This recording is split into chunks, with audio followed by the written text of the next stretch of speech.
Attempt is the best attempt, my dear children. So I have come up with another strategy. ಅದೆಂಥ strategy ಅಂದರೆ, ನಮ್ಮ economics ಮಕ್ಕಳು, ನಮ್ಮ ಅರ್ಥಶಾಸ್ತ್ರದ ಮಕ್ಕಳು ಕಮೆಂಟ್ ಮೇಲೆ ಕಮೆಂಟ್ ಹಾಕ್ತಾಯಿದ್ದಾರೆ, ಸರ್ ಏನಾದರೂ ಮಾಡಿ ಸಿಲೆಬಸ್ ರೆಡ್ಯೂಸ್ ಮಾಡಿಕೊಡಿ ಅಂತ. ಯಾಕೆ ಅಂದರೆ ಇಷ್ಟು ಓದ್ಬಿಟ್ಟು ಜಾಸ್ತಿ ಮಾರ್ಕ್ಸ್ ತಗೊಂಡ್ರೆ ನಿಮ್ಮ ಅಪ್ಪ ಅಮ್ಮನೂ ಖುಷಿ, ನೀವು ಖುಷಿ, ನಿಮ್ಮ ಫ್ರೆಂಡ್ಸು ಖುಷಿ. ಏನೋ ಮಗ ಕ್ಲಾಸಲ್ಲೆಲ್ಲ ಕೂತ್ಕೊಳ್ಳಿಲ್ಲ ಅಂದರೂ ಕೂಡ ಒಳ್ಳೆ ಅಂಕಗಳನ್ನು ತೆಗ್ದಿಲ್ಲ ಅಂತ. ಆ ಒಂದು ಪ್ಲಾನಿಗಾಗಿ, ಅಂತಹ ಮಕ್ಕಳಿಗಾಗಿ, ಲಾಸ್ಟ್ ಬೆಂಚಲ್ಲಿ ಕೂತ್ಕೊಂಡು ಏನೂ ಬರದೇ ಇರುವಂಥ ಮಕ್ಕಳಿಗಾಗಿ, ಕ್ಲಾಸನ್ನು ಬಂಕ್ ಹೊಡೆದವರಿಗಾಗಿ ಈ ಒಂದು ವಿಡಿಯೋನ ಮಾಡಿದ್ದೇನೆ. ಯಾಕಂದರೆ total 11 units are there in economics. ಆ 11 ಪಾಠಗಳನ್ನು ರೆಡ್ಯೂಸ್ ಮಾಡಿ ಕೇವಲ 6 ಪಾಠಗಳನ್ನು ಮಾಡಿದ್ದೇನೆ.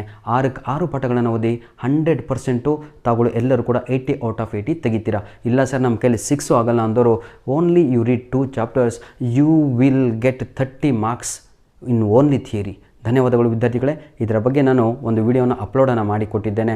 ನನ್ನ ಯೂಟ್ಯೂಬ್ ಚಾನಲಲ್ಲಿ 15 ನಿಮಿಷದ ಇವತ್ತು ವಿಡಿಯೋನ ಅಪ್ಲೋಡನ್ನು ಮಾಡಿಕೊಡ್ತಾ ಇದ್ದೇನೆ. ಆ ವಿಡಿಯೋನ ನೋಡಿ ಅಂತ ಹೇಳ್ತಾ ವಿಡಿಯೋನ ಇಲ್ಲಿಗೆ ಮುಗಿಸ್ತಾ ಇದ್ದೇನೆ. God bless you all.